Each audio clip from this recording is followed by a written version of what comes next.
네, 여러분 안녕하세요. 지난 시간까지는 우리가 사회복지정책의 개념과 그리고 사회복지정책 발달의 사상과 이론에 대해서 배웠습니다. 이제는 사회복지정책을 직접 분석하기 위해서 그 분석 단계로 들어가는 건데요. 그래서 여러분 책의 챕터도 3장으로 바뀌면서 부도 파트 2로 바뀝니다. 그래서 사회복지정책 분석에는 사회복지정책 분석 틀을 먼저 설명을 하고 그 분석 틀에는 과정, 내용, 성과가 있거든요. 그래서 과정을 먼저 설명을 하도록 하겠습니다. 그래서 오늘은 3장 사회복지정책 분석 틀과 4장 사회복지정책 형성 과정에 대해서 설명을 하도록 하겠습니다. 자, 먼저 여러분들 책 3장을 한번 보시겠어요? 여러분들 책 3장을 보시면 거기에 학습 목표가 뭐라고 나오냐면요. 사회복지정책 분석 차원, 과정, 산출, 성과 이 세 가지의 의미와 차이점을 이해할 수 있다고 나옵니다. 이 과정, 산출, 성과 이게 어디에 나오는 거냐면 여러분들 책 3장의 90페이지에 거기에 사회복지정책 학자 얘기가 나와요. 길버트와 터렐이라고 해서 이분이 이제 사회복지정책에 대한 미국에서 정책에 대한 교과서를 많이 쓰신 분인데 이분들이 사회복지 정책의 세 가지 분석 차원으로 Process, Product, Performance 이렇게 3P에 대해서 얘기하셨어요. 공교롭게도 이 세 가지 단어가 다 P로 시작하는 거죠. 그래서 3P다. 그래서 과정, 산출, 성과 이렇게 세 가지로 크게 차원을 나눠서 설명할 수 있겠다라고 했어요. 왜 그러냐면 사회복지 정책이 여러분들이 이제까지 배워서 아시겠지만 엄청나게 범위가 넓고 광범위하고 다양해서 어디서부터 어디까지 정책을 분석해야 될지 모르겠는 거죠. 그래서 일단은 과정을 분석하고 그 다음에 여기 산출이라고 나와 있는 프로덕트는 어떻게 보면 정책 그 자체, 정책 내용이라고 볼 수 있어요. 그리고 성과는 정책의 효과라고 볼 수 있는 거거든요. 그래서 그 세 가지를 한번 보겠다라는 거예요. 그래서 첫 번째로 이 과정에 대해서 설명할 텐데 특별히 우리는 이제 5장부터는 이 산출에 해당하는 4가지 차원을 따로 각각의 장에 걸쳐서 설명을 할 거예요. 그렇기 때문에 이 산출에 대해서는 조금 더 여기서 소개하는 시간을 갖도록 하겠습니다. 자, 먼저 과정 분석에서는 어떤 거를 하느냐, 여기서는 개요 정도만 다루고요. 우리가 4장에서 과정, 형성 과정에 대해, 사회복지정책 형성 과정에 대해서 조금 더 자세히 공부를 하도록 하겠습니다. 과정 분석에서는 정책 형성 과정에서 어떤 요인들이 어떻게 영향을 미치는지에 초점을 맞췄어요. 여러분들이 아시다시피 사회복지정책이라는 거는 사회정책의 하나이기 때문에 정치사회적 요인도 매우 중요한 영향을 미치고 또 기술적 요인들도, 여기서 기술적 요인은 테크놀로지나 이런 거라기보다는 정책의 과정에 있는 여러 가지 기제들이나 또 관료의 관료제의 특징이나 이런 것들도 포함이 되거든요. 그리고 정치사회적인 요인이라는 거는 예를 들면 정권이 바뀐다든지 그런 것도 대표적인 정치적 요인이죠. 그리고 어떤 사회 문제가 크게 발생을 했다든지 이런 것도 대표적인 사회적 요인이에요. 그래서 정치사회적 요인, 기술적 요인들이 정책 형성 과정에서 어떻게 영향을 미치는지에 초점을 맞춥니다. 그러면 여기서는 그 요인들을 누가 이것들을 관여하느냐가 또 중요해지거든요. 그래서 정책을 만드는 사람들은 여러 집단이 있어요. 근데 진짜 정책이나 제도, 법을 만드는데 직접적으로 관여하는 사람들은 아무래도 정치 집단, 관료 집단, 그리고 이들에게 영향을 미치는 이익 집단 같은 그런 무리들이 있습니다. 그런 여러 행위자들이 정책 형성 과정에 어떤 영향을 미치고 서로 어떤 관계를 맺는지를 분석하는 게 과정 분석이에요. 그리고 그 과정에서 정치적, 기술적으로 어떤 요소들이 투입됐는지. 여기서 기술적이라는 말이 계속 나오는데, 이거는 이제 분석 방법이라든지, 연구 방법이라든지, 뭐 이런 것들이 또 여기에 포함이 됩니다. 그래서 정책 과정의 단계를 이해하고 다양한 정책 과정의 관계가 있는 이해 집단과 그리고 정책을 분석하는 기법, 그리고 정책을 결정하는 이론에 대해서 배울 것이 이제 4장에서 정책 형성 과정에 대해서 배우는 거예요. 두 번째로 산출 분석이라는 거는 다양한 형태의 정책 산출이 있습니다. 여기서 산출이라는 말이 좀 어렵긴 한데 예시를 들면 조금 더 쉬울 것 같아요. 정책 제안서, 법령이라는 거는 법률과 뭐 명령이란 뜻이거든요. 주로 이제 법규범들을 말하는 거죠. 그 다음에 어떤 계획, 뭐 저출산 고령사회 기본계획, 아동정책 기본계획, 뭐 양성평등 기본계획, 이런 계획들이 있거든요. 그런 계획 등과 이에 기반해서 실제로 시행되는 정책과 프로그램이 있습니다. 예를 들어 그 저출산 고령사회 기본계획과 관련된 정책 및 프로그램에는 여러 가지 보육 서비스라든지 일가정 양립 서비스라든지 뭐 일가정 양립 정책, 뭐 육아휴직 이런 것들도 다 여기에 해당이 되는 거예요. 그러니까 어떻게 보면 우리가 아는 정책은 사실 산출을 아는 거나 마찬가지예요. 우리가 정책이 어떻게 형성됐는지에 대해서는 잘은 모르잖아요. 그냥 언론상에서 이렇게 나타나는 기사들이 뭐 정치권이 어떤 움직임이 있었다든지 어디에 어떤 사건이 있어서 이거를 해결해야 된다고 뭐 언론에서 이렇게 말을 해준다든지 이런 것들이 이제 형성 과정에 해당하는 거지만 실제로 우리가 정책이라고 하면 어떻게 보면 과정이나 성과보다도 이 산출에 더 초점을 맞추는 경우가 많이 있습니다. 그래서 정책 산물 분석이라는 거는 바로 이 정책 내용 분석이라는 거고요. 그 정책 내용도 우리가 과정, 산출, 성과 이렇게 세 가지 차원으로 나눴지만 정책의 산출도 워낙 내용이 많기 때문에 요거를 분석하기 위해서 정책 산출 분석의 틀로 대상, 급여, 전달체계, 재원 이렇게 4가지로 나눠서 설명을 하려고 합니다. 자, 그러면 이 성과 분석은 뭐냐? 성과는 가장 여러분들이 피부에 와닿게 이해하기 쉬운 개념일 것 같아요. 과정이나 산출보다는 성과는 어떤 정책의 결과에 대한 분석이죠. 그래서 다양한 방법론을 도입해서 정책 결과의 양적, 질적 자료를 수집해서 측정하는 것, 그리고 그 측정한 수치를 비교한다든지 아니면 그 측정한 수치까지는 아니더라도 어떤 내용이 이 정책을 통해서 어떤 효과가 있었다는 게 수치가 아니더라도 이렇게 말로 설명될 수도 있거든요. 그러면 그런 것들을 잘 분석을 하는 것이 성과 분석입니다. 그래서 성과 분석을 할 때는 정책이 잘 수행되었는가, 정책의 영향은 무엇인가, 이런 것들을 이제 분석을 하는 거예요. 일단 정책을 만들었는데 이 정책을 실제로 시행을 했을 때 그게 잘 시행이 됐는가, 이런 얘기거든요. 그래서 정책이 대상 집단에게, 목표 집단에게 잘 전달이 되었는지, 그리고 그 정책을 하는데 비용은 얼마나 들었는지, 뭐 이런 것들이 정책이 잘 수행되었는가에 대한 내용이고요. 그 다음에 정책의 영향은 무엇인가라고 하면 정책 또는 프로그램 수행 전후에 대상의 변화가 사실은 인간이기 때문에 다양한 것들로부터 영향을 받을 수 있어요. 대표적으로 아동은 계속 성장하는 존재이기 때문에 아동에게 어떤 프로그램을 개입했다고 해도 그게 그 프로그램만의 영향인지 아니면 아동이 성숙하면서 생긴 성숙의 효과인지 그거를 구분하기가 쉽지 않거든요. 그래서 그런 것들을 이제 기술적인 요소들을 결합해서 통계 방법을 도입한다든지 뭐 아니면 통제를 잘 한다든지 그런 식으로 해서 분석하는 방법이 있습니다. 그래서 정책의 영향은 그 정책 프로그램 전후의 변화가 실제 그 정책의 영향인지를 파악하는 것을 말합니다. 그래서 정책 내용 분석의 예는 아까 그 정책 산출 분석을 말하는 거죠.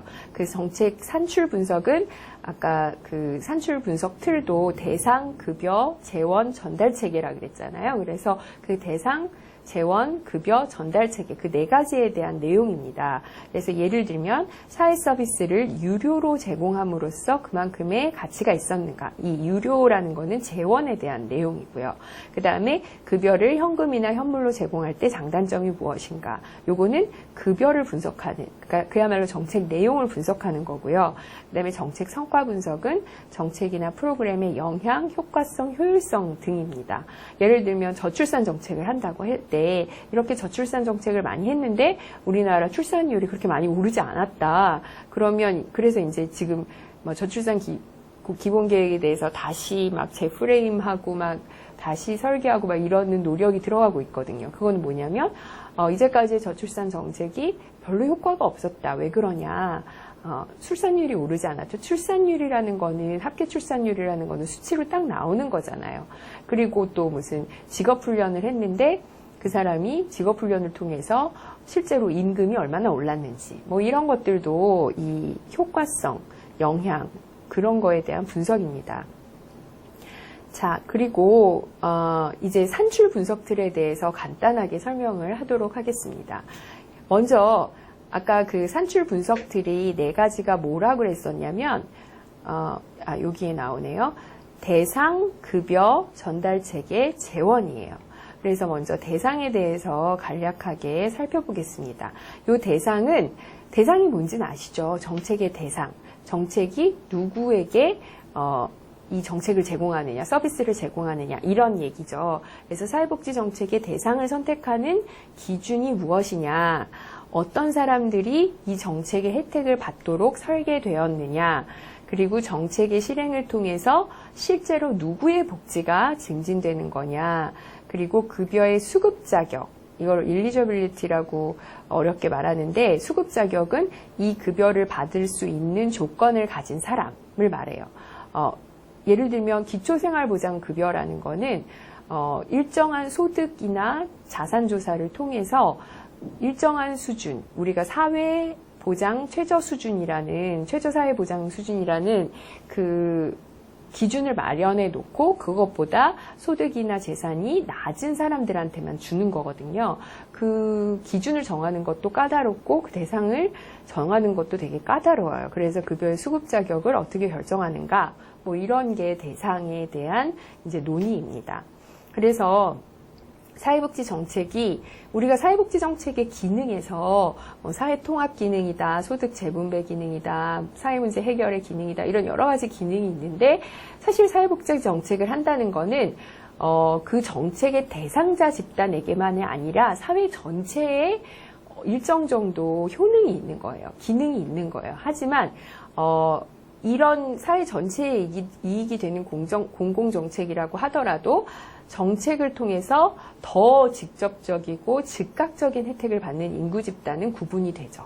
그러니까 예를 들어 빈곤층을 위해서 생계지원 정책을 한다고 하는 것은 그 생계지원 정책이라는 게 빈곤층에게 더 직접적이고 즉각적인 혜택을 받는 인구 집단이지만 사회 전체적으로 보면 소득 재분배라든지 빈곤 문제 해결이라든지 그런 전체적인 이익이 있다는 거죠.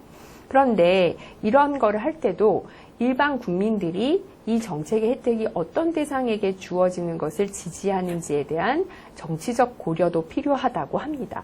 그래서 근데 이 정치적 고려라는 거는 사실 정치적 관점에 따라서 매우 다르거든요. 그래서 뭐 청년수당이라는 제도를 한다고 할 때 어떤 사람들은 청년수당 줘서 너무 좋다라고 하는 사람도 있고 어떤 사람들은 청년들 일하지도 않는데 수당까지 줘? 막 이렇게 하는 사람들도 있거든요. 그래서 이거는 어떤 집단에게 이 정책을 하는 게 더 지지적인지에 대해서 정치적 고려가 필요하다라는 겁니다. 그래서 정책 대상을 이제 구분할 때는 뭐 연령으로 나눌 수도 있고요. 노인에게 아니면 아동에게 이렇게 할 수도 있고, 또 성별로 여성에게, 남성에게 이렇게 할 수도 있고요. 결혼 여부 같은 경우는 주로 이제 한부모 가정 뭐 이런 거 할 수 있고요. 거주지, 취업 여부, 교육 수준, 건강, 소득 수준 이런 다양한 요소를 고려해서 대상을 선정을 합니다. 예, 두 번째로는 급여인데요. 사회복지 정책의 급여라는 거는 사회복지 정책을 통해서 그 대상, 우리가 좀 전에 배웠던 대상에게 무엇을 지급하느냐의 문제입니다. 사회복지 정책을 통해서 현금을 지급할 수도 있고, 현물을 지급할 수도 있어요. 현금이라는 건 다 아시죠? 뭔지. 그래서 수당이나, 아까 좀 전에 얘기했던 청년수당, 또, 기초연금, 그리고 생계급여 이런 것들은 다 현금이에요. 근데 현물을 줄 수도 있어요. 현물이라는 거는 물질적인 현물급여도 있고 비물질적인 서비스급여도 있습니다. 그래서 물질적인 현물급여라는 거는 예를 들어 여러분들 그 복지관에서 봉사활동 하다 보면 그 독거노인들에게 부식이나 도시락 같은 거 배달하는 거 있잖아요. 그런 것들은 실제로 현금을 주는 게 아니라 음식을 사 먹을 돈을 주는 게 아니라 음식을 직접 배달을 해주는 거죠. 그래서 그런 게 현물급여고요. 또 어떤 경우에는 이제 겨울에 뭐 연탄을 이렇게 나르는 봉사활동을 하는 게 이제 뉴스에서 보이기도 하잖아요. 그런 것도 이제 현물을 전달하는 거죠. 그리고 비물질적인 서비스 급여는 우리가 생각하는 여러 가지 사회복지 서비스들, 뭐 복지관에서 하는 뭐 아동을 대상으로 하는 여러 가지 프로그램들, 뭐 어떤 복지관에서는 이제 다문화 가정 아이들을 모아놓고 또 이 아이들에게 직업 교육을 시킨다든지 진로 체험 프로그램을 한다든지 이런 거 하잖아요. 그래서 비물질적인 서비스 급여가 있습니다.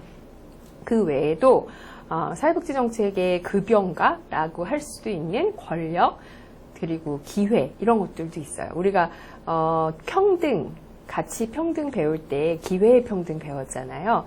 그리고 권력도 있고요. 그 다음에 증서라는 것도 있습니다. 요 자세한 내용은 나중에 7장에서, 6장이죠. 6장에서 하겠습니다. 자, 그리고 세 번째는 전달체계입니다.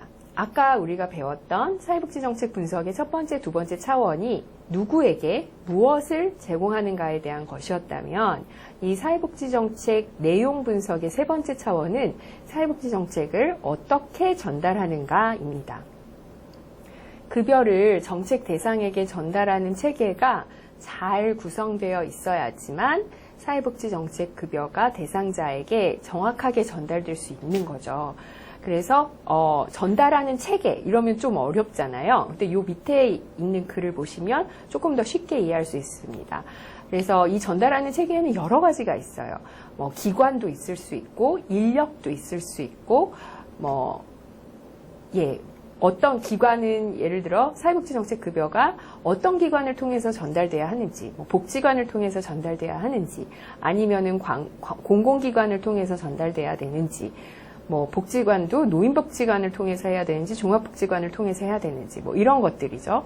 그리고 정책급여의 전달에 필요한 지역 단위는 뭐 시군구가 돼야 되는지 아니면 더 적게는 뭐 동이 돼야 되는지 그리고 읍면동이 돼야 되는지 그리고 더 넓게는 시도가 돼야 되는지 뭐 이런 것들이 있습니다. 그래서 더 이제 구체적인 예를 들어본다면 직업상담 서비스를 제공한다고 할 때 서비스가 광역자치단체라는 거는 그거죠. 서울시, 인천시, 경기도, 뭐 경상남도라고 하는 16개 광역자치단체가 있고요. 그다음에 기초자치단체는 그거보다 더 낮은 하위에 있는 예를 들면 경기도에는 부천시도 있고 시흥시도 있고 안산시도 있고 그런 것처럼 또 서울시에는 강동구도 있고 강남구도 있고 강북구도 있고 그러는 것처럼 이 단위 어떤 단위로 이루어져야 할지가 이해가 됩니다.